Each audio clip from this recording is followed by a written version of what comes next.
What is up, nerds? I have some of the all-time most approval voted candidates on ofthepeople.us in the nerd zone to talk about why they're running. We'll talk about infrastructure bill, the Virginia race, maybe touch on the forward party and take your questions. But before we get started, Andrew, warm us up.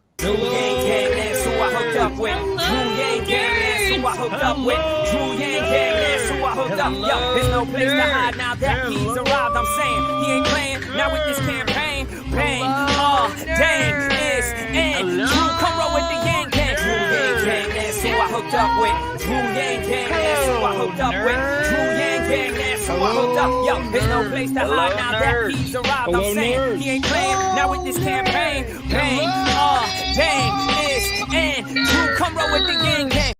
Hello, nerds. Hello, nerds! Lauren. Hello, nerds! Hello, nerds! Oh my goodness, it's got nerd overload today. But so excited to have Allie, Shervin, Lourin, and Sass on the show. You guys are the most approved voted candidates on OTP of the people.us. And as a reminder, if anybody hasn't gone over there, go check it out, and you can approve as many candidates as you like. And then we sort them by trending, by all-time newest. And if you're a candidate and you're not listed there, it's completely free. Just a way to, it's kind of like Yelp for political candidates who may not, otherwise have been discovered. So thanks for joining.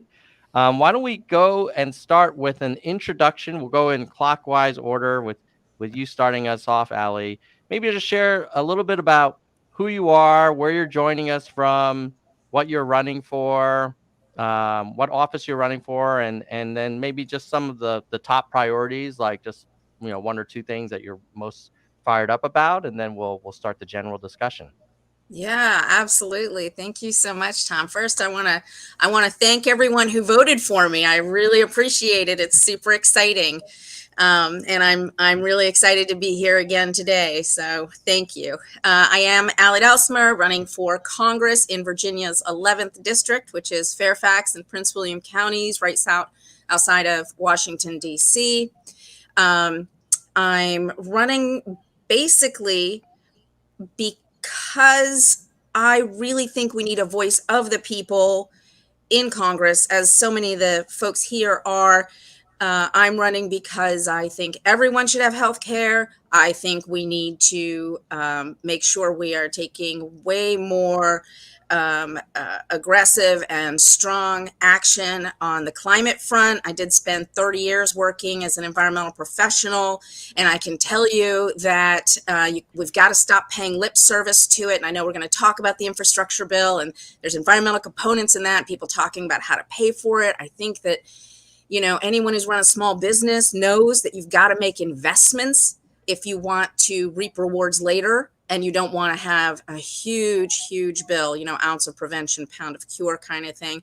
And I think as we saw with the Virginia's election, we have to embrace a forward-thinking way of politics. I know we'll talk about that as well, but the reality is that politics as usual isn't working. Yesterday's message is not working for people who are looking for tomorrow.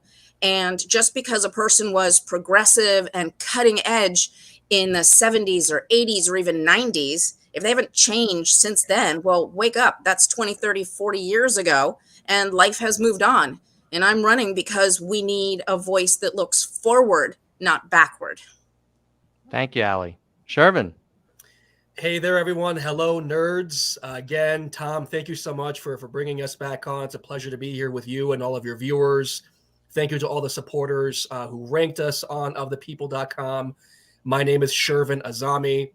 I'm a father, I'm a husband, public health activist, community organizer, and immigrant running for U.S. Congress in my hometown, San Fernando Valley, California's 30th district. Currently coming to you all from outside of our district in Idlewild, California. It's my wife and I's anniversary this weekend. And as the folks on this call know, trying to find some time with family and friends can be very, very difficult when you're campaigning. So very grateful for the opportunity to get a quick getaway here with our family. But, you know, I'm running for Congress because I firmly believe that in the wealthiest nation in the history of the world, poverty is inherently a policy choice, and our budgets inherently reflect our values. And to see us in this moment coming out of the worst public health crisis in over a century, where millions of people lost their employer-sponsored healthcare coverage, lost their wages, lost their jobs, lost their housing, lost their small businesses. And for us to not in this moment put forth the necessary resources and investments in ensuring things like housing, healthcare, clean air and water, education, and living wages are inherent human rights is unconscionable. I know we're going to get into the infrastructure bill. We're going to get into the Build Back Better, or barely at this point, Act. There's a lot to discuss, but frankly, it boils down to the fact that we are so far gone in the throes of the climate crisis, with corporate welfare continuing to be entrenched and working people across the country suffering through austerity. We are so far past any incremental measures, any tinkering around the edges. This is our moment together as a movement to finally establish a politics of the working class. And I'm just very honored to be here with so many amazing candidates. Thank you so much, Tom. Thanks, Shervin. Appreciate you joining us on such an important day for your family, and tell your significant other that we appreciate their generosity with their time. Thank you. Thank you. Lourin, welcome to the show. Welcome back. I'm happy to be back, and want to share my gratitude to all the people that voted for us, and Tom for creating this space for us to come together. I want to start out by saying that, you know, we've kind of come to this recognition that a lot of politicians don't come from struggling working class families, such as myself. So, like, you know, I was the son of a single mother who struggled with medical bills and student loans and trying to find affordable rent. And these experiences are not ones that resonate with the people that are making the decisions. And so my whole thing is really simple, that the people who are making the decisions that affect working class people need to have some working class representation. So, as you know, my story is not really unique. I am a operations manager at the Water Resources Control Board here in California. And a lot of folks talk about the need of water here in California, but the flip side of the coin that nobody's talking about is our water quality. Mm-hmm.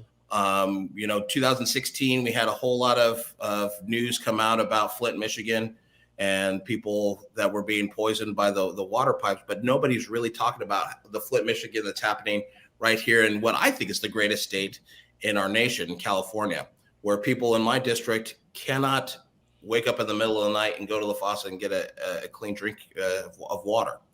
And so that's what I am focusing on. I'm running because I care about families like mine, and really trying to fix the humanitarian crisis that comes with fixing our water system and our broken healthcare system.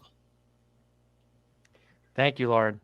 Really appreciate you coming on, and look forward to talking a little bit more about that stuff, especially as we touch on the infrastructure bill. Sass, welcome back. Hey, thanks for having me. Yes, my name is Sass. I am running for U.S. House of Representatives down here in Austin, Texas. Last time I did not have a district, but I do now. Texas 35. So the incumbent Lloyd Doggett is shifted to the new Texas 37, which is all the lines have been moved around, but that's basically West Austin.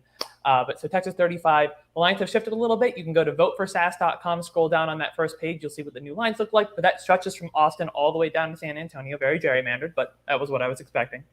And I'm running for a laundry list of reasons. But my mission statement is to empower every individual to become the best version of themselves. And I really try to embody that in a lot of different ways. I will briefly state the 4 pillars of my platform are universal basic income, voting method reform, government accountability, and directly addressing division. And that's bending your mind a little bit. You can always go to voteforsass.com to get more details. But I guess I'll just give kind of the catalyst of what led me into running. So my goodness, about a year and a half now. So March of 2020. I was laid off from both of my serving gigs in the restaurant industry right when the pandemic hit. And then I was just sitting at home, watching, reflecting, and seeing the country crumble right before my eyes. And I just kind of thought to myself, you know what? I can do something about this. And so I'm doing something about it. Right on. Taking, becoming part of the solution. Appreciate you for joining the program, Sass, and it's good to see you back in the Nerd Zone. Yeah, thanks for having me back, and thanks for everybody who approved me on ofthepeople.us. Yeah. No, it's fun. I didn't have to figure out who to invite on the show. I just sorted by all-time approval votes, and your names came up. So let's start talking about this infra bill. I mean, I guess the good news is it's a $1 trillion bill, and it did pass. And I don't remember seeing a bill of this size on infrastructure for many, many years.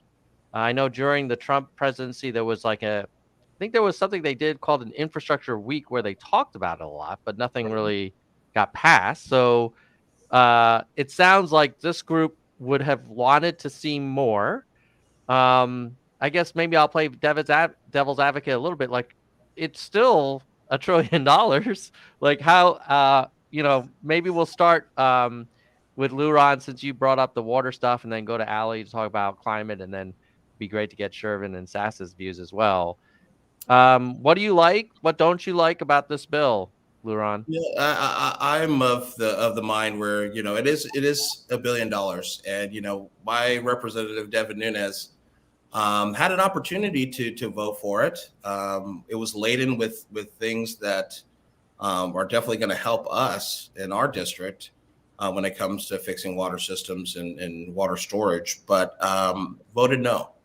And I think that's kind of what we get too caught up in as Democrats, as we are always trying to do something bipartisan and try to look at the other side and see where give concessions, and those concessions cost us in terms of making measurable improvements in people's lives. So I am happy we got the money for the infrastructure. Not 100% satisfied with what it entails, but that's kind of where I fall on that. Yeah. So what was the rationale, Lourin, for your district's current representative to vote against it? Why? I mean, it was already reduced a little bit, and seemed like it was, his whole policy is the policy of no. Mm-hmm. If it helps the people, no. If it has any kind of infrastructure, social benefit to anybody, no. Are you watching it? And that's kind of where he's at. Yeah, because this is a quick summary of what is in the $1 trillion bill. And you see roads and bridges, electrical grid, rail, broadband, water quality, climate, ports, public transit. There's a lot of good. There's a lot to like in here. What would you have wanted to see more of, Lourin? The electric vehicles, the $15 billion for electric vehicles. Mm-hmm. I would probably like to see that a little bit more.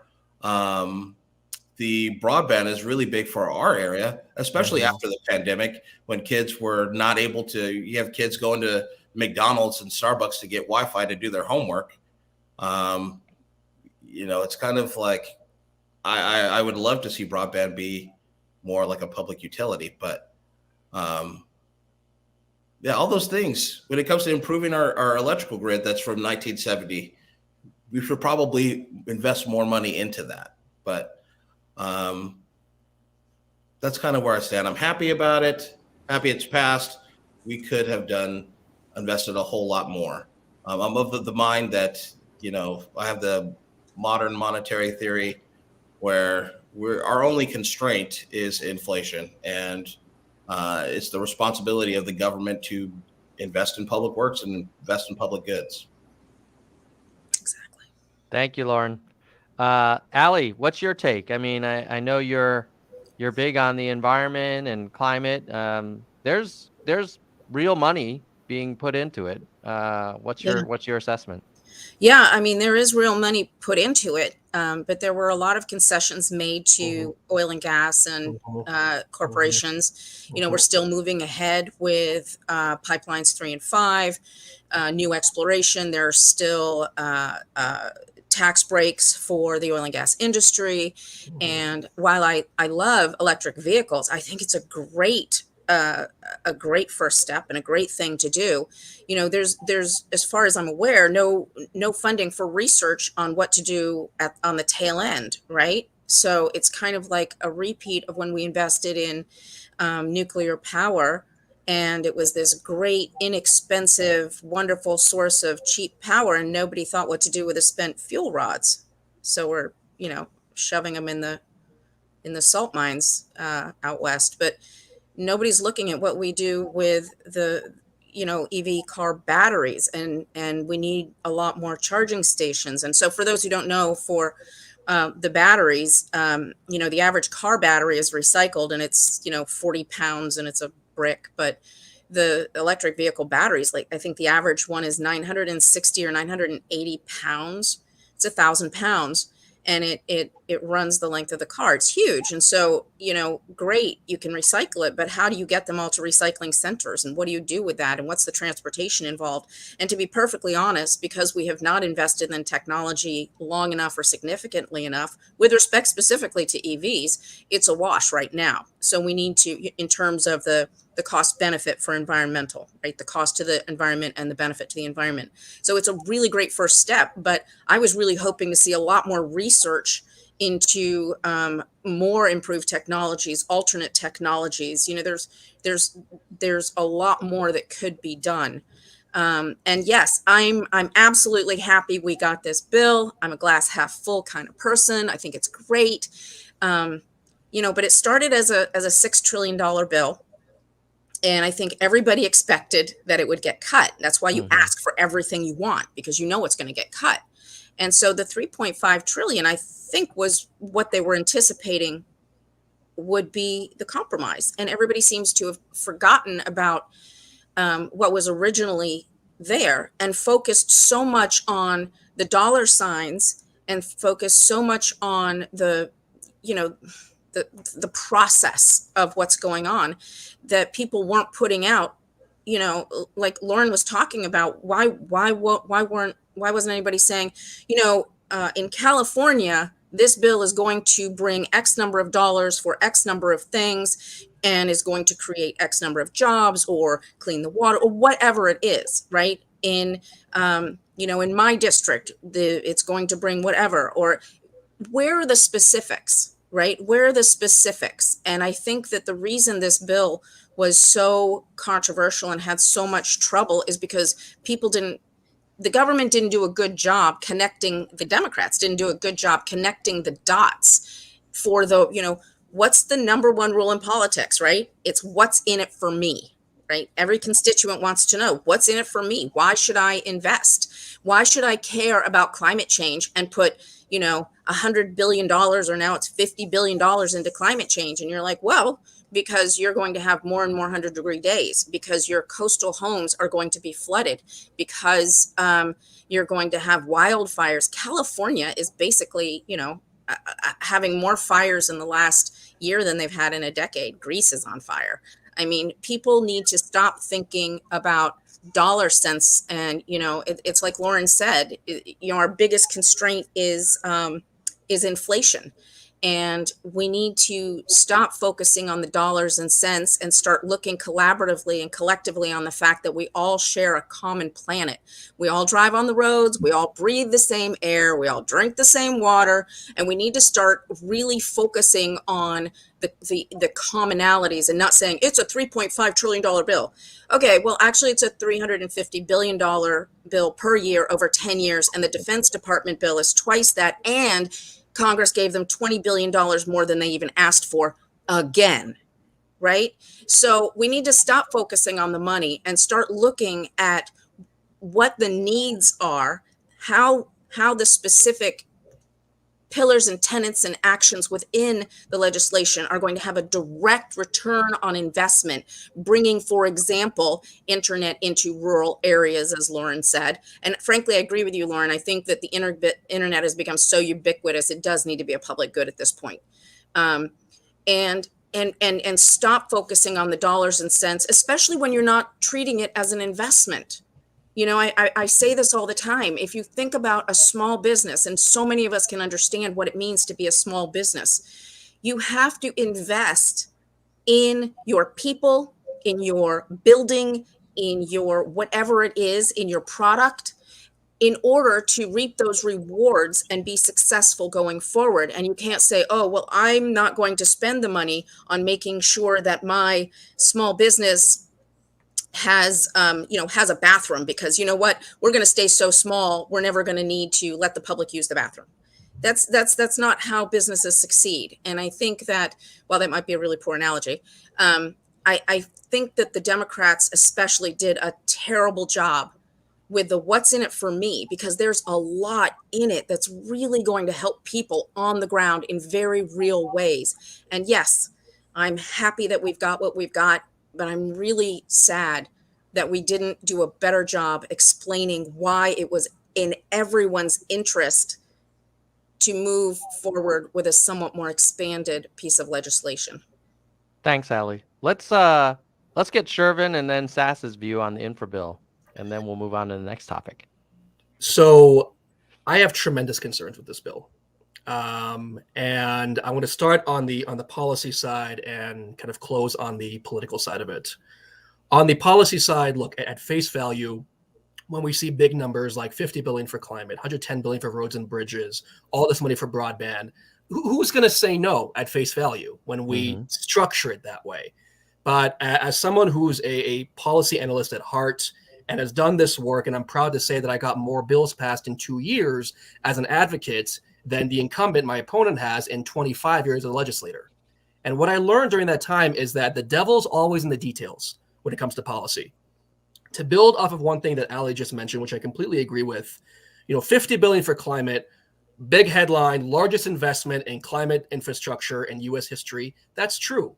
But you look at it in context and look at the fact that we just propped up billions of dollars more for the Pentagon, for the military industrial complex, which is the largest polluter on the planet, has a larger carbon footprint than most industrialized nations. At 780 billion per year versus 50 billion for middling policies in climate infrastructure in this bill. There's a lot to be concerned about. And I want to talk about a couple things, specifically on fossil hydrogen and carbon capture, which make the bulwark of the climate investments in this bill. Fossil hydrogen is essentially this new greenwashing tactic that the industry has put forth, where it uses natural gas, but then at the point of consumption, instead of emitting CO2, it emits hydrogen. Again, at face value, that sounds great. But what about at the point of extraction, at the point of production, at the point of transportation? In all those areas, we are further compounding our greenhouse gas emissions. In fact, a study from Cornell and Stanford found that fossil hydrogen produces more greenhouse gas emissions than just regular old natural gas. And this is a huge issue, particularly for my district, because we are the site of the largest natural gas blowout in U.S. history. It happened just 6 years ago, where 109,000 metric tons of methane were dumped into the air, along with countless other poly substances and toxins like benzene and formaldehyde. And we've seen 15 leaks since the natural gas blowout itself 6 years ago. And just this past week, the California Public Utilities Commission voted to increase methane storage at this particular site. And so the people in my district are very, very weary of more natural gas expansion. And to put all this emphasis on fossil hydrogen is really, really terrible for our communities. And at the same time, the industry is saying, well, let's prop up this industry that's untested. I invest all these billions of dollars, 25 billion in new subsidies for fossil fuels in this package, and then we'll just take care of it with carbon capture. Well, first and foremost, we have not brought carbon capture to scale. So there are all these subsidies for that new technology. And from what we've seen, it could be a 6 to 10 year lead time to bring carbon capture to scale. And even studies led by the industry itself have found that carbon capture can control less than 60% of emissions. And at the end of the day, both fossil hydrogen and carbon capture do nothing to reduce our reliance on fossil fuels.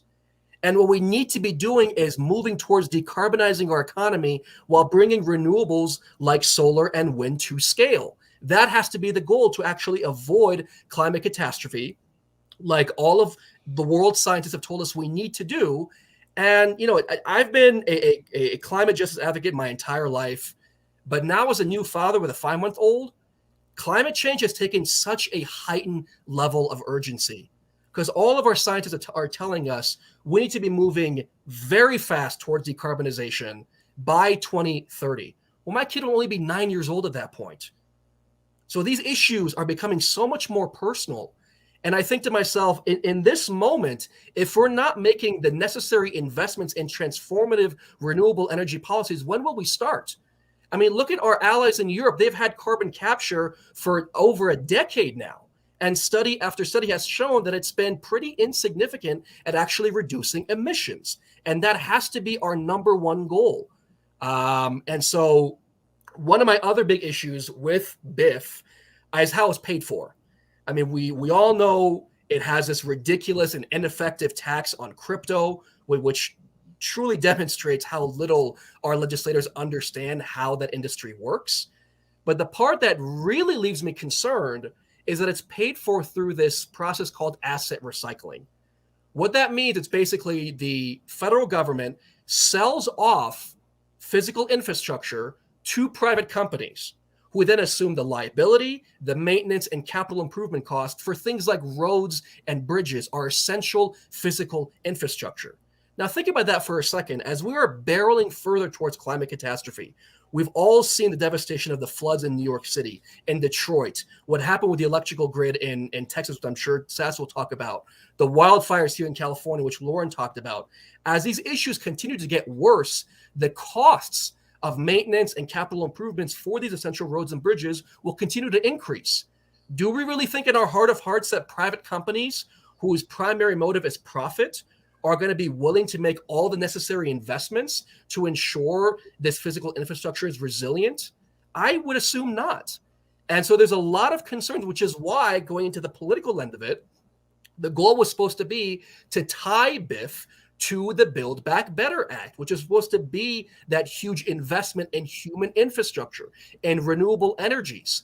And again, we've seen that dwindle from, as Ali said, from 6 trillion to 3.5 and now to 1.75 and even less, not because universal child care, permanent child tax credits, paid family leave, tuition-free college, Medicare expansion, not because these things are not popular, but because we're negotiating against the American people to appease obstructionist, corporatist Democrats within our own ranks. It's unconscionable. And what we saw this bill pass this past week, so many progressives, ended up voting for the bill in exchange for what? Literally a pinky promise from corporate Democrats that they'll support the Build Back Better Act in a couple of weeks. I mean, I'm not convinced. I think we've all seen people like Joe Manchin and Kristen Sinema be bad faith negotiators and renege on promises again and again and again. Yet here we are, once again, relying on their word when they've shown themselves to not be working in the interest of working families. And so there's a lot more to get into that I have huge issues with. But at the end of the day, I feel like we are not meeting the scale of the crises before us, and it's the future generations that will suffer. Thanks, Shervin. Sass, what's the view from Texas on the infra bill? Yeah, so I did a long Twitter thread. I'm posting in the YouTube comments right now, going through all 2,700 pages of the bill and scanning over it and picking out stuff and commenting on it. I posted the last tweet in the thread because it forks in a weird way, so you have to scroll up. So yeah, I mean, a lot of fantastic points have been made, some of which I'll be echoing. There's the political play of this, which is this is supposed to be a negotiation tool, a leveraging tool to get better stuff in the Build Back Better plan, and that just got thrown away. And the leverage is now lost. like as I went through the bill and I was like, there were some things I didn't like, but overall I was like, yeah, good to have. I'm positive on this, but like considering the political side of it, like where we have this absolute majority system in Congress, which is fundamentally broken, and that's, we're not going to get into that today, but so you do have to play this political game, and so I would have voted no just to continue to hold that leverage for sure. In terms of the infrastructure bill itself, just in isolation, I just wanted more, just generally. The roads and bridges seemed like the only thing that really had like adequate funding up front. Everything, but it definitely seemed a little too heavy on roads and vehicles, and not enough emphasis on pedestrians and public transportation. And there really was no real addressing public transportation in rural areas. There's actually like it's like easier than you think of a problem to address, but just nobody's made it a priority.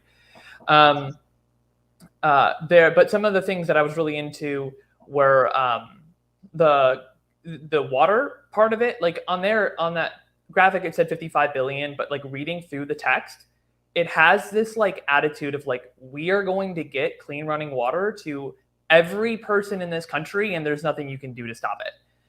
It was really cool the way it was like, if it costs more than what we budgeted, figure it out kind of thing. That was really cool. The broadband really concerned me. At first, it was promising because it had mentioned like literal like speeds, like megabits per second and everything. I was like, cool, this is actually going to like quantify things. But there's a very explicit provision that prices cannot be regulated. And that I find troubling, because that's going to be like the big thing that like the telecoms can write up proposals for grants, which is effectively what it is to build out the infrastructure. And that includes what the prices are going to be. And there will be time for public comment. But ultimately, there's no mechanism to hold them to it, or like real guidelines on what those actual numbers should be. It's very subjective. So like that I'm concerned about. When it comes to climate, like generally, like I'm of the opinion of like prevention is always going to be cheaper than disaster relief, period. It was 50 billion. We could have spent 5 trillion. And I would have been like, yeah, that's in 1 year, that would be like maybe enough. That's like a starter. That's like a starter package. Like that's where my head's at. I want to ditto the fossil hydrogen thing for sure. I did see something in there about doing hydrogen with nuclear, and there are some very, very narrow use cases where that does make sense. And so like that was interesting. With carbon capture, I do want to like note, like you're right that the technology is not ready now, but it is a technology that we need. The rate at which we've increased carbon dioxide in the atmosphere is something like 6 orders of magnitude faster than nature. We will not be able to, and now we've crossed critical thresholds and we've passed equilibrium. And so now we're in a positive feedback loop, and we're not going to be able to sequester that carbon exclusively with natural means. We are going to have to use artificial means to sequester that carbon, and that includes carbon capture. Again, the technology is not ready, but there's a lot of money in R&D there. And it did seem to be like a big focus. Obviously, we also need to cut fossil fuel subsidies. We need to have a universal basic income, so that way the poorest people can absorb kind of the trickle down price increases of that. That's really important. I actually commented that. I don't know if you guys remember, Pete Buttigieg was like, "Oh, we're gonna like charge people per mile." And, like that's in there. There's a pilot program for that. That program is in there, and it was just like give people an unconditional basic income and cut fossil fuel subsidies. This is not complicated. But other than that, the other things, I mean, the upgrading the grid is great. Again, I would have liked to have more money in there. But it seemed like that. I think that's going to be helpful for Texas for sure. Because there's enough of it that's like mandated. But yeah, everything else, it was just like, I just want more. I just wanted more. So that's effectively where I'm at. I think overall, generally positive bill, but in the political side of things, I would have voted no to try to keep that leverage. Thanks, Sass. You all on this panel are running in 2022, and I'm curious to hear what your interpretation of what happened in Virginia and the close race in New Jersey represent for your prospects and the mood of the electorate? You could argue, hey, there's a little bit of a kind of reaction or a pushback on the progressive kind of candidacies. Maybe we'll start with you, Allie, since you are right smack in Virginia. You had a state that Biden won by 10 points going to a Republican just a year later. What happened? Yeah, so there's been a lot of talk in a lot of places about what happened. I mean, obviously, what happened is McAuliffe lost. You know, I think there were a number of factors that fed into that. The biggest one, I think, is that the campaign that McAuliffe ran was not as well organized as perhaps it could have been. The reality is that Glenn Youngkin, who won, ran an amazing campaign. I mean, he was on target, on message. He had an incredible ad campaign. He's extremely personally wealthy, so he was able to afford, the best of whatever. But for folks who are not looking at specific policies, you might not even know what it is he was really running on. He had ads that showed him in like a sweater vest with a bunch of people in a, picnic situation. And, I'm a man of the people and I started a small business and it did well. Not mentioning that he co-founded the Carlyle Group, right? It's just a small business and it did well because I believe in, mom and apple pie. And it was a very effective campaign. And he pitched McAuliffe as this out of touch guy who keeps forgetting who he's running against, because the Democrats kept pushing the connection with Trump. And I think there were two things that happened because of that, including doing like flyers and signs that were like, Youngkin equals Trump in red, which looked like Republican signs. And there were two things that happened with that. One is it gave free advertising to the people who are pro-Trump, pro-Youngkin, and liked that. And the other thing was that all they did was talk about what they weren't as opposed to what they were, and not talking about what they were trying to do and what they were trying to bring. Youngkin narrowed the focus very much. He focused on, I want school choice because parents need to be heard and they should have a choice in education. Well, anyone who studied education knows that,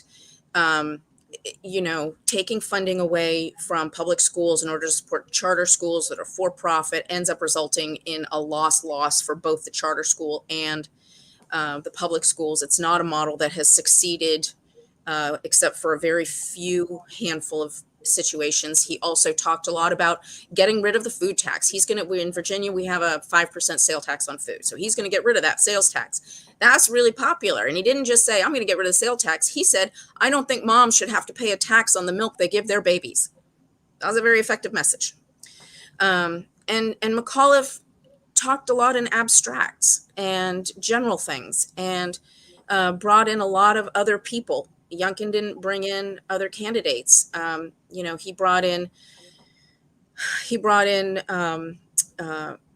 Biden. He had a message from James Carville, which I'm not sure who decided that was a good idea. Young people have no idea who he is, and older people might have mixed feelings about him. Just saying. And then in terms of suburban moms, it was the education message that really, really hit home, talking about your children are being force-fed critical race theory. Critical race theory. Okay, nobody seems to understand. I've talked with a couple people in district about, well, what do you think about this critical race theory? And they're like, I don't think we should be teaching that in schools. I'm like, well, do you know what it is? And they say, yes, you're teaching that white people are bad. That's not what critical race theory is. Critical race theory is an advanced academic study that looks at how race influences different systems. And it has nothing to do with one particular race versus another in terms of the absolute of the study. And what they're objecting to seems to be incorporating Black and brown literature. There's a move right now to ban Toni Morrison's book Beloved, which was required reading for my daughter last year. Now, it's not a happy book, but it's powerful. And how you can say that, for those who haven't read it, you can look it up. For those of you who have, I don't think anyone can say that it's somehow teaching racism. It's simply telling a story that is very powerful and moving. I think the Democrats did a poor job countering all of the specific attacks and targets because they stuck with generalities. They didn't really say what they were saying. And then the other factor that I think really, really impacted it is that there's been so little movement on these bills that we were just talking about, So we're still trying to figure out how to move ahead with, like we just talked about, doing these things that the American people want and need. And a lot of people view the Biden administration, the Democratic administration, as having, as failing on this front and not doing what they promised to do. And the result was that a lot of suburban women they switched their vote from Biden and ended up voting. These are women who voted for Trump. And then after the first Trump administration realized maybe not so much happening in a good way and switched their vote to Biden. And now they're like, well, he's not coming through. So now they're going to vote for Youngkin. It also suppressed the youth vote because young people were disillusioned. And I think that the bottom line for what happened in Virginia, as I said early on, was that the Democratic Party is focused on the politics of yesterday, what worked before. But society has changed. Society has moved on. People are different. The globe is different. The crises that we're facing are significantly different. And they're not addressing that. They're not addressing the forward-looking needs. And I think that anybody who was paying attention to the Virginia race probably saw the writing on the wall at least a month before the election happened. Thanks, Allie. It's heartbreaking because so many people worked so hard, to make it happen. Yeah, it was definitely a close one. Sass, you're in Texas.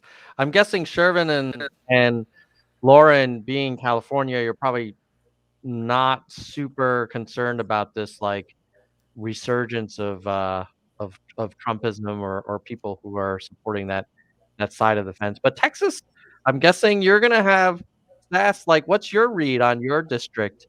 Do you feel like this Virginia outcome is showing that some people would argue there was an overreach, that these people are voting for Youngkin because they felt like all of these Democratic proposals were too far, or do you feel like, hey, that's Virginia, that your district is different? This is really simple. I received more aid in the last 9 months of the Trump administration than I received in the first 9 months of the Biden administration. And I know that there are more people involved in that chain. Part of that is on my governor who refused unemployment payments. And I know it's more complex than that, but that's the thing in people's mind. When they look at their checking account, when they look at their savings account, they got more under Trump than they have under Biden. It's simple. If the Democrats want to win, they have to help people, period. Boom. That's it. That's the whole message. My district is votes 70% Democrat. My race is pretty much going to be decided and we're going to have a primary and then we have a runoff after the primary. So that's March 1st and May 7th. So that's, I'm not concerned about my particular race with any of that. But this isn't complicated. If we got to help people. If we don't help people, we're going to lose. Simple as that. Lourin, what's your take? Do you feel like what happened in Virginia is a warning sign, or do you think actually, maybe to Sass's point, the current Democratic kind of leadership hasn't gone far enough? Well, yeah, I think it is a warning sign, and I actually live in the reddest part of California, Let's call it the Bible Belt of California. So we live in Trump country. You know, we had this recall on our governor, and I happen to live in the county or in the district where the three of the counties of the district all voted yes on recalling Gavin Newsom, who ultimately went on to win the whole state of California as 61%. But the red part of California is where I'm from. And that's the narrative really, is we keep trotting out these people, just like Ali was talking about, the politics of yesterday. Terry McAuliffe, he was governor. I'm sure he did a great job in Virginia when he was governor. But 10 years ago, 8 years ago or something like that, where's the new blood? Where's the bench of the Democratic Party that's going out there and saying, hey, these are the principles that we stand for, and this is what we're going to do for you. And then when we have the power, like we've been, like Democrats are, we control Congress, right? Where is that power going? What are we doing with that? You got to, it's very simple. Just like Sass was saying, you know, the Jerry Maguire, show me the money. That's how people think. All politics is retail here. And, you know, a lot of people forget, you know, Obama passed one of the largest tax cuts in American history, but nobody felt it. George Bush was very smart when he cut people's taxes and sent them a check to say, hey, look, this guy's doing this for me. My father-in-law is a Trump supporter, big Devin Nunes supporter. They give him money and not me. But when you talk to him, his concerns are he wants his kids to be able to go to school and go to community college. He's got a kid at community college now that he's having to pay for.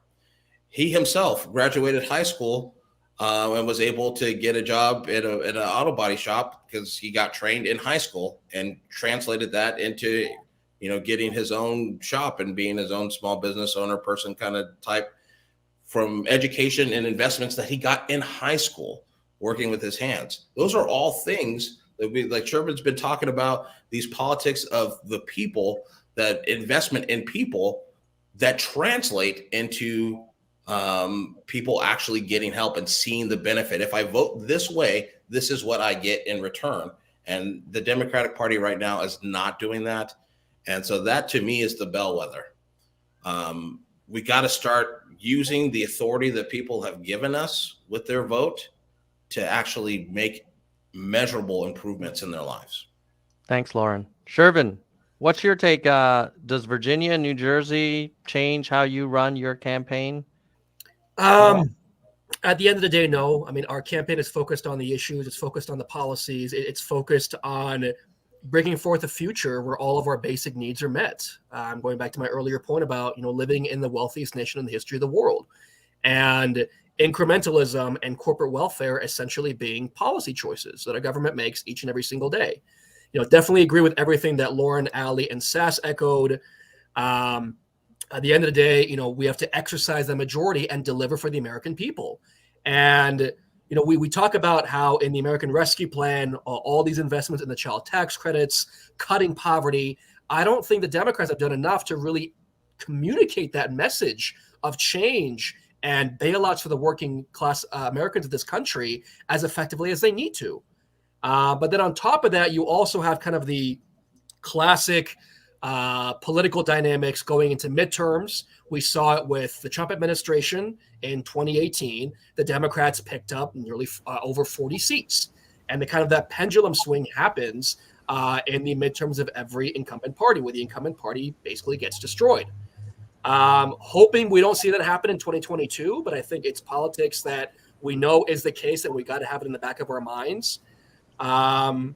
And I think what the Democrats need to do moving forward is deliver on this Build Back Better agenda.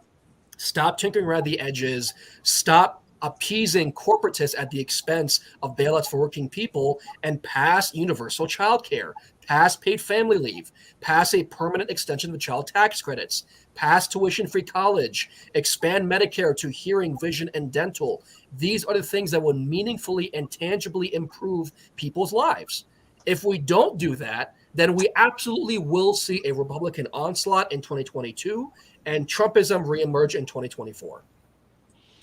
Yeah, well, I just want to add one thing to that, because we haven't mentioned it yet. But in the filibuster, show that you are leading and in the filibuster. It's arbitrary.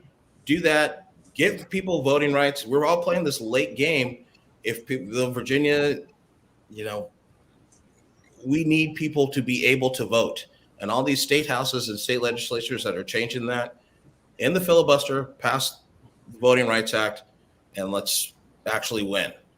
Yeah, and I want to build on what Shervin said, but also, Sass, I love your approach. I tend to overanalyze. The bottom line for Virginia, honestly, is Virginia Democrats lost because they did not embrace the progressive agenda and instead embraced the corporatist, profit-driven politics that have plagued our government. And that is what has to change, or we're going to see the future that Shervin just laid out. I want to quickly highlight, this isn't about party to me. This is about the people. I still have 25% of my district votes Republican. I'm not leaving 25% of my district behind. I'm creating solutions that include all people. And that can absolutely be done. The media twists and distorts our words and turns terms into things that they don't mean. And so, we got to actively navigate around that. But even the term working class, half the country does not work for a wage. I'm not going to leave half the country behind. Everybody. When I say everybody, I mean everybody. And I believe that if we take that kind of an attitude and we focus less on, well, did they support Biden or did they support Trump? I don't care who they supported. I don't care what their political identity is. Everybody is included. And that is a huge part of my approach to this. All right. Well, let's take some audience questions and see if any of the panelists want to chime in and give your thoughts. Jeremy Salmons is wondering, can Democrats still campaign on COVID? Clearly with the Biden campaign, COVID was a big topic. Do we think that for 2022, COVID or public health or healthcare in general is going to be a top issue, or anybody have any thoughts on that? Go ahead, Shervin. Yeah, happy to jump in. I think at the end of the day, public health and healthcare will always be topics of discussion, because coming out of this pandemic, people are still suffering. People have still lost their wages. They've still lost their homes. People still are not able to get back onto their feet. And so focusing on how these pandemics, these public health crises, what we need to do, going back to Sass's earlier point, is invest in prevention. I mean, what our hospitals, what our physicians, what our communities have suffered as a result of this crisis, in my mind, are still the images of our doctors and nurses wearing trash bags. I mean, if we can't come out of this crisis and ensure that we have a public health infrastructure that guarantees everyone has access to a hospital, to a community health center, to a doctor, to a nurse, if we can't prop up those necessary investments, we are not preparing ourselves for the future. I mean, obviously, talking about shutdowns, all that sort of things, that's not what the focus needs to be on. The focus needs to be on how do we get past this crisis and make sure that we are stronger in the future to prevent another crisis like this from happening. Oh, go ahead, Sass. Thank you, Shervin. Yeah, the people don't trust the government, and for good reason. Government lost their trust a long time ago. And I mean, when Fauci said we lied about masks, it was over. It was like any shred of a chance of holding on to the public's trust about public health was gone from the federal government. I think this is a really important thing to recognize, that the government needs to earn the trust of the people. I think an unconditional basic income is the simplest, fastest way to do that, because when you put money in people's accounts, that makes them happy. And it's really not a difficult thing to do, as long as you don't means test it, you don't put conditions on it. We can totally do it. But it's if we actually earn the trust of people back through consistent government messaging, through things like unconditional basic income, then we can, things like universal health care are going to become easier to sell and easier to implement, because we've, for the last however many decades, been really bad at logistics. And so a lot of people are going to be weary of government health care. I get that. And it's like, again, we need to earn that trust. It's going to take time. It's going to take effort. But again, it's like, it's about like the on the ground bit. And also, like, I also want to recognize that like the experience of COVID right now across the country is so diverse. Like, it very much depends where you are, what state you live in, what your municipality is, and like what echo chamber you're in. And so COVID is a really tough nut to crack now because it's just become so mangled, and it didn't need to be, but it did become mangled. And so like that's a tough one because it's just so inconsistent everywhere. Allie, you raised your hand. I do, because I think that Sass's point is spot on in terms of, you know, all politics being local, and can you run on COVID in our district and possibly as much as throughout the state. The discussion isn't COVID, but it's mask wearing. And I actually had someone say to me, oh, well, I don't actually want to wear a mask because I don't want someone thinking I'm a Democrat. And I was like, right, that's just heartbreaking. So I think to loop into what Shervin said, we need to broaden the focus. We need to talk about, you know, public health as a human right, as a basic need, and about trying to make sure we can educate our children in a safe environment, and not make such a huge deal out of the components of it, because that's where the divisiveness comes in, right? Like the huge thing about, I don't want to vaccinate my child, they shouldn't have to be vaccinated to go to public school. Well, you know, your kid's already vaccinated to go to public school, right? You've got DTaP, and you've got meningococcal, and you've got whatever. I mean, you've got a whole host. So MMR, yeah. So, you know, is it okay for your kid to get COVID but not measles? I don't know.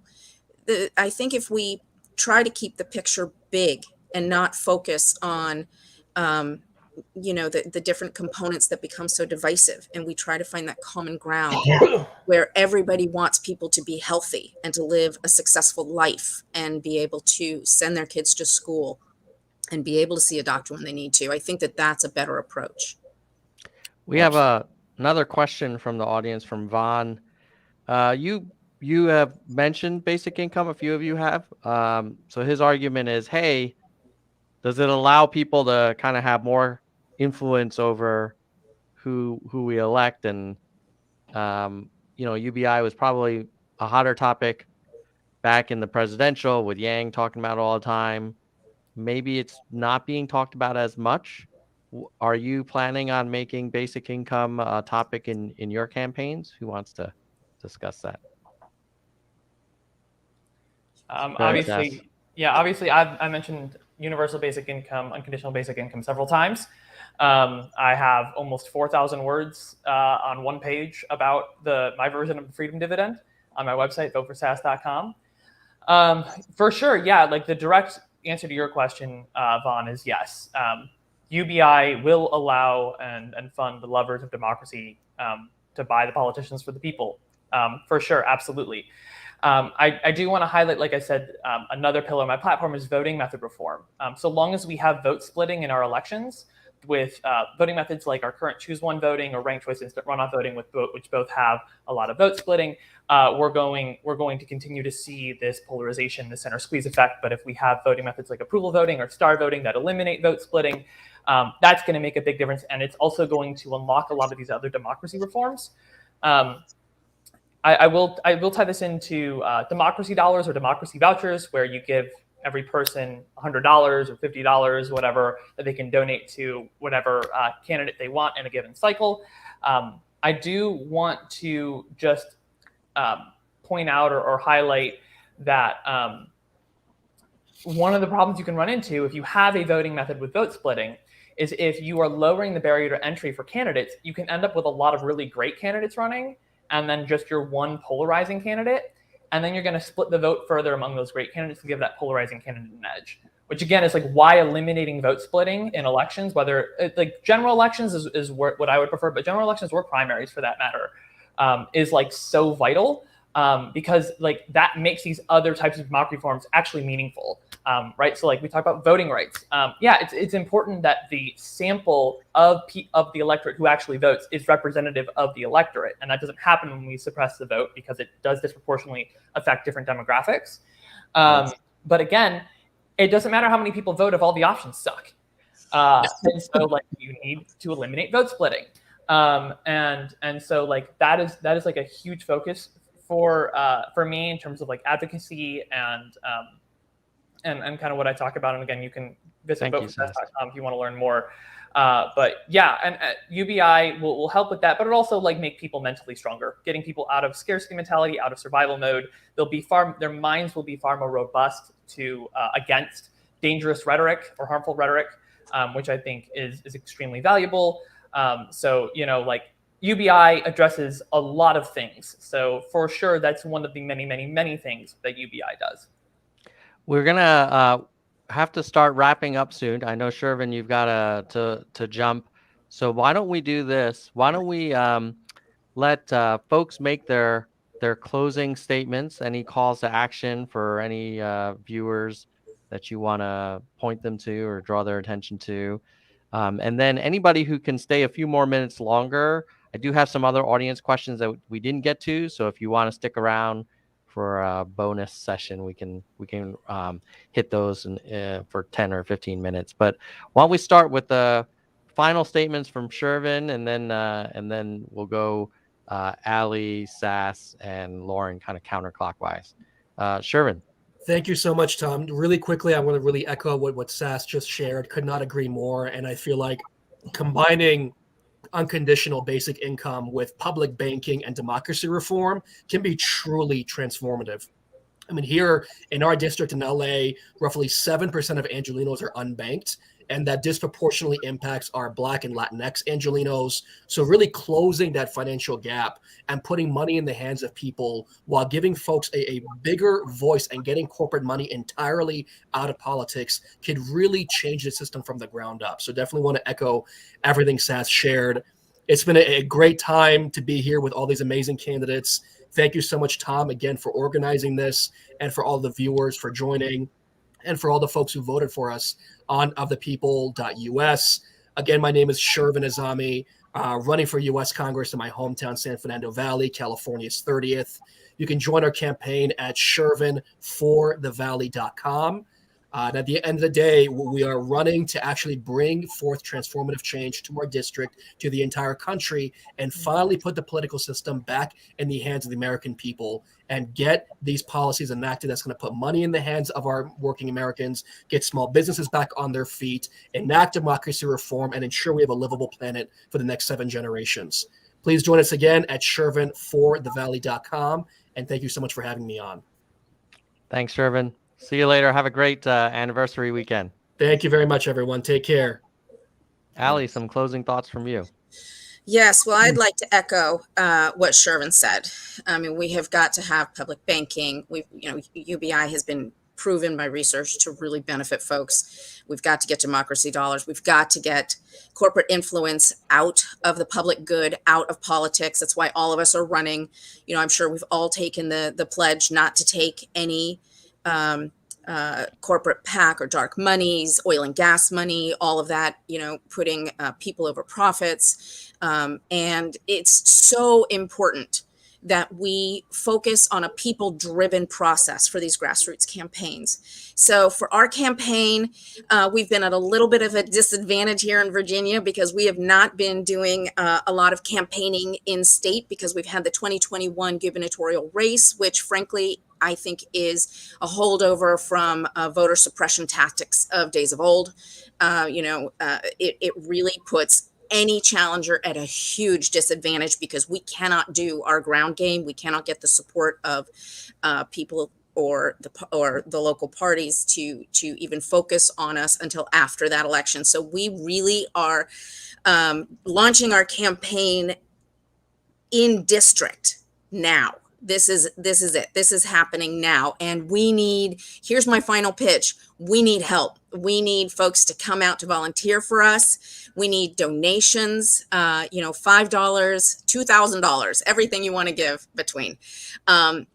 My website is Alley for Congress, FOR. Social media is Alley for the number 4 Congress. And, we got a new hashtag, Your Ally in Congress, which is Your Ally in Congress. And I really am working hard to do that, and I'm going to need help with it. And I reach out to all these folks. Thank you for the support you've given us already. We've had plenty of love from you, Tom, and from your nerds following. And I just ask you to keep that up. Share, spread, tell your friends and neighbors. Thanks, Allie. Sass. Yeah, thanks again for having me on again. This has been great. And I do have time to stick around and answer more questions. But yeah, thanks again to everybody for approving me. You can always go to voteforsass.com. Now that I have a district, which I didn't for the first 11 months of my campaign, it's time to get going. So I'm going to be doing a round of volunteer recruitment soon, but we definitely need donations. Anything from $1 to $2,900, I will take. Everything's available there. But also this week is super exciting for me. This is the first of, I think, like 4 different live streams I'm going to be on for the second time, but sometimes meeting new people, which is super cool. So if you go to my Twitter @SassOfficial, or you can get there from my website, voteforsass.com.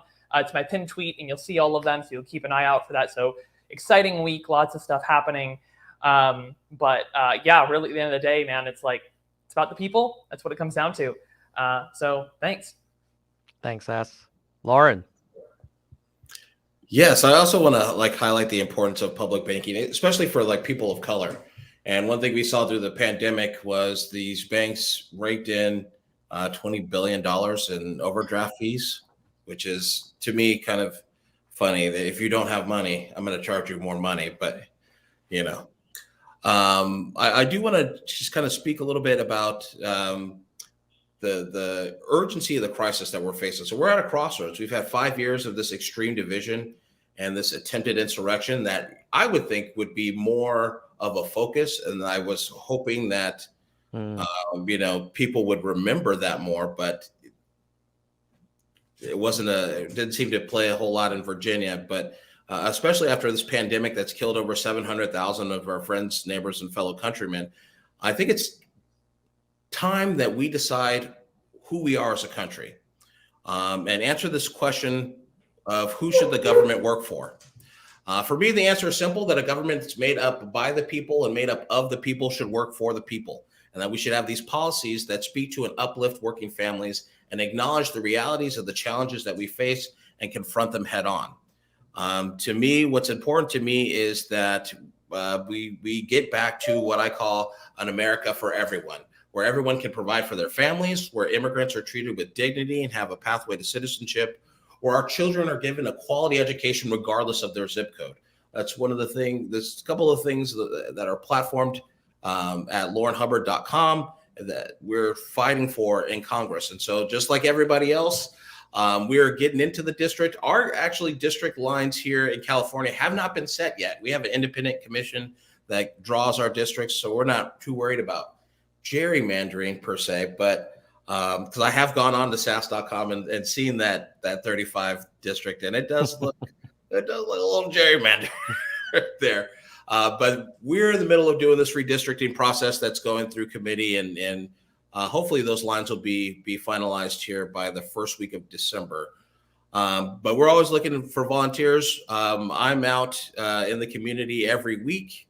Every weekend, we are doing stuff with folks and meeting voters. So if you want to volunteer, you can go over to lourinhubbard.com and sign up to volunteer. And we also, we're grassroots. Our campaign's funded by regular folks like you and me, not corporations. So it's very important to get those grassroots connections to have those dollars. So if you want to chip in 5, 10, 15, if you want to make a super PAC, and we appreciate everything. So lourinhubbard.com. Thanks, Lourin. All right, let's hit some questions, and maybe we'll just maybe limit the answers to like a minute or less, so we can just bang through these and then wrap up the stream. This is a question from Michael Hentz. What is an issue that you bring that no one is talking about? Go, Allie. Food. Nobody's talking about food.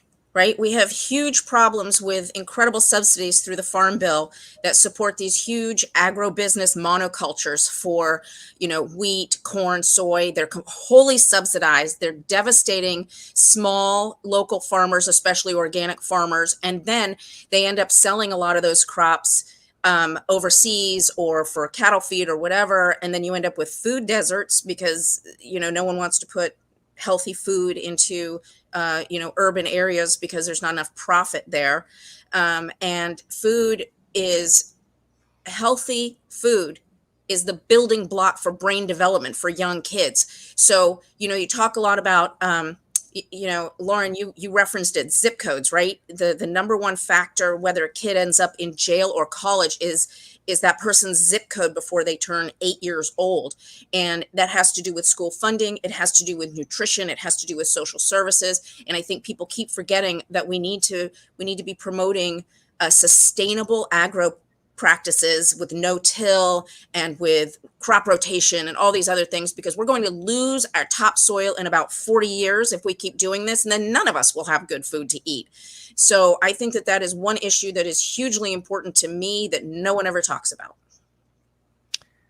Sass or Lourin, do you have a topic that maybe people aren't talking about as much as you wish they would be? Yeah, I totally agree with Allie. This consolidation of agribusiness and these ag monopolies that are really kind of decreasing our farms, our family farms, is a big area, a big concern here in our area. Agriculture is the backbone of my district. I try to talk about how farmers are being squeezed on the inputs and the output side. And we need to really address the growing power of these agribusiness monopolies, which are raising prices on what farmers buy and pushing down prices on what farmers sell. And it's devastating these family farms.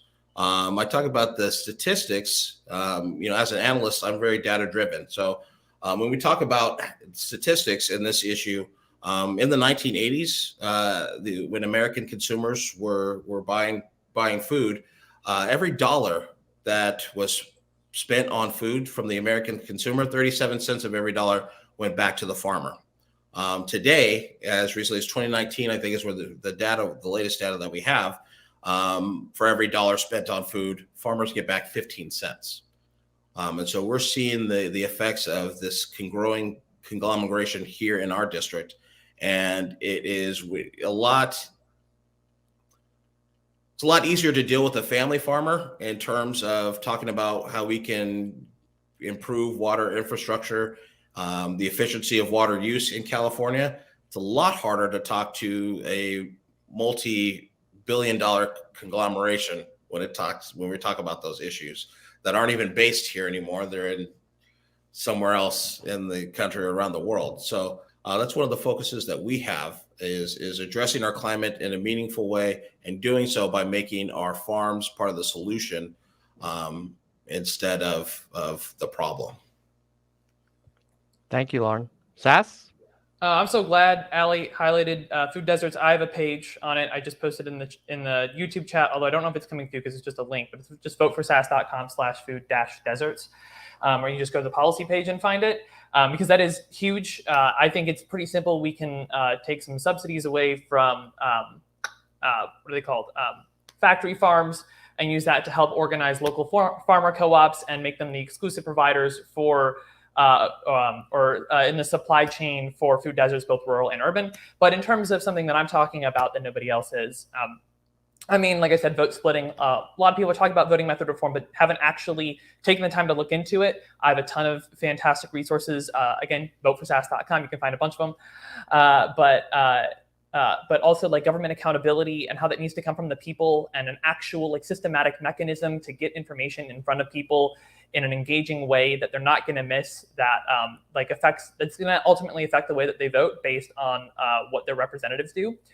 I've talked about directly addressing division and actual mechanisms for that, from a legislative approach with categorization of media, as well as journalism vouchers. So give every American $120 a year that they can spend only on subscription journalism, but as well as things outside of government. So looking at kind of my approach to or streams. I want to do live streams where I bring on somebody who disagrees with me and then just have a conversation just to demonstrate how to do that. Because a lot of us have lost that, and a lot of Americans want to remember how to do that. So that's most of my platform. Of course, unconditional basic income still, these are some of the foundational, fundamental things that we need to hit if we ever want to have an opportunity to actually spend the money we need to on environmental change. If we ever want to actually have quality universal health care, if we ever actually want to have substantial education reform, if we ever actually want to figure out how to address gun deaths and vehicle deaths and things like obesity and cancer and all these other things, all my platform represents the roadblocks to getting those things done. So I'm focused on these mechanical issues. Thanks, Sass. Next question, also from Michael. Is there something local that has influenced your politics? Anybody want to take a stab at that? Oh, Sass, you raised your hand right away. Guns. For sure. I live in Texas. We just passed constitutional carry. I've actually talked to a lot of gun owners who are not into that. But in fact, to try to condense it down, this country is incredibly diverse and it's huge, and a one-size-fits-all approach is not going to work. And we need to, and the long-term solution, there's some short-term things I want to do, but the long-term solution is ultimately going to look like giving communities the power to create their own rules and regulations around guns. So just as an example, we know from the data that more guns in urban areas leads to more gun deaths, but that doesn't necessarily play out in rural areas. As well as there are a lot of people, there are a lot of use cases for guns that you don't see because those folks aren't on Twitter. So for example, a farmer, if there's a stampede of wild boars or some other animal who's coming to trample all over crops, an assault rifle is quite literally their only tool to protect their livelihood, as well as yours, because it's the food that you eat.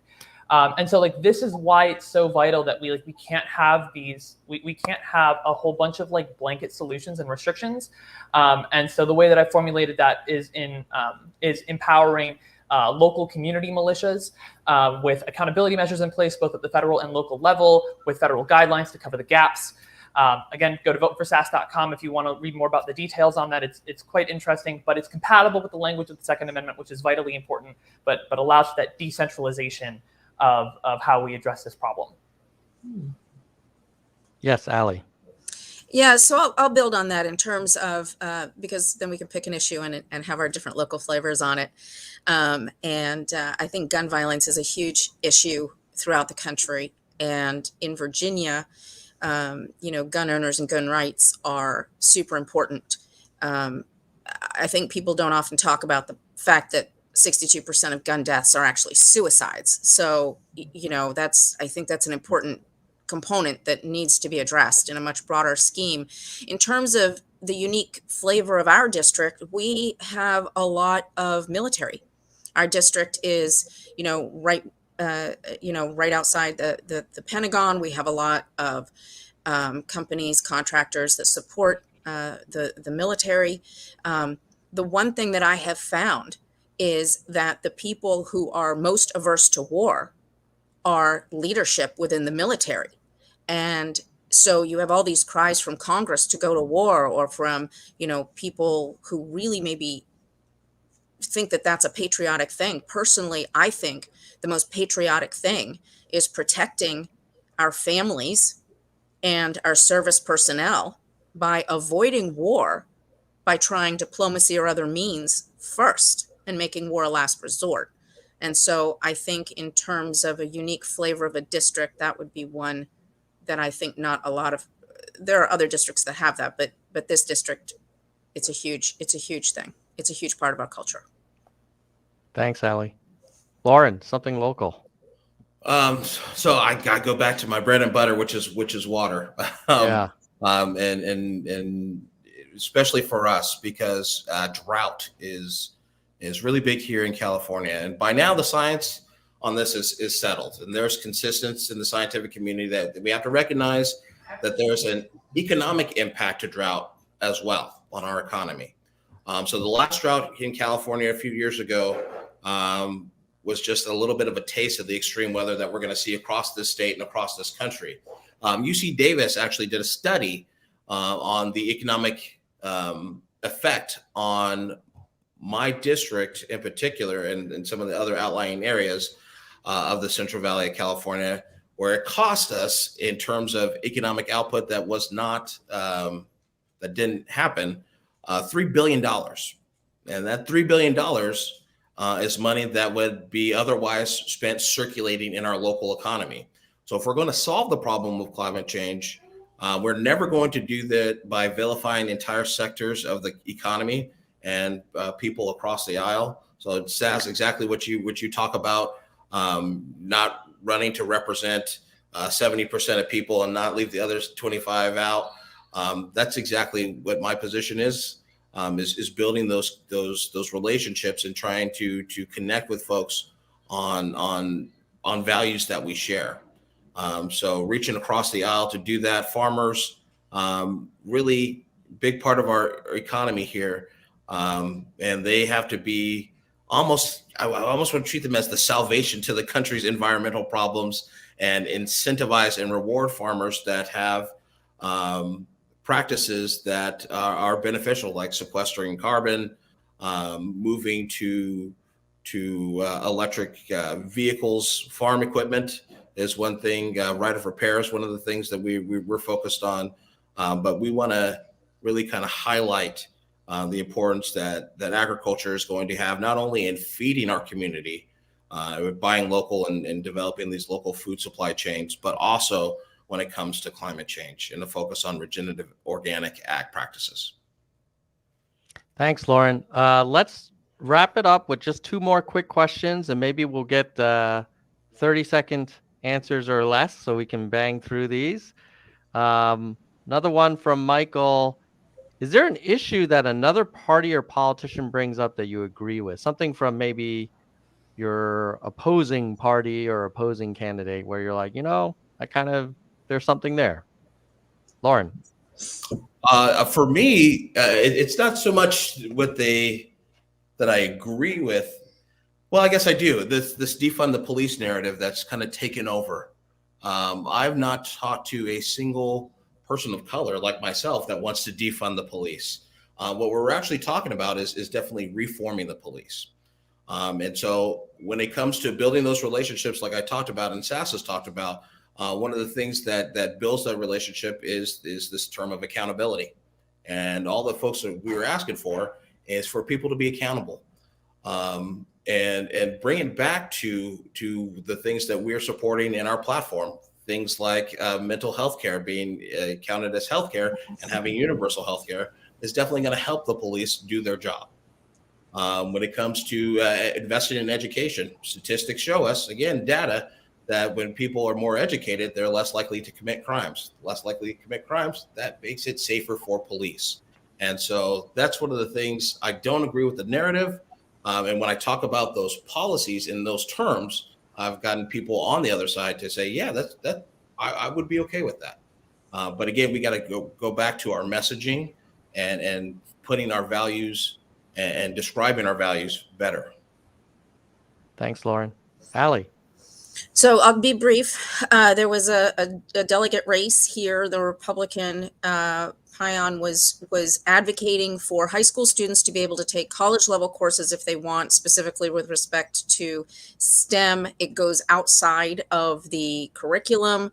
There was a huge battle in Virginia about, should parents influence the curriculum or not. It got ugly, but I don't agree with a lot of the narrative that came out, but I do agree that if a student has an interest and capability, even if it's not part of the typical high school curriculum, that we should try to be flexible and let students express themselves and explore those areas where they can excel in ways that help them excel, just for the reason that Lourin mentioned. There are lots of societal benefits as well as personal and familial benefits from an educated society and helping kids be all they can be. Thanks, Allie. Sass, anything you've heard from the Republicans that you think, well, there might be something there? Yeah, and I don't want to put political identities on it, but I've definitely come a long way in the way that I think about freedom and personal freedoms, and just like the depth of consideration to have for it, and trying to have a comprehensive approach of like, how can we make sure that we don't that we give we have all the different types of freedoms. So the freedoms from, the freedoms to, the freedoms for, the freedoms with, and exactly like how we address that with government policy. Like, are we guaranteeing it? Are we just saying we won't take it away?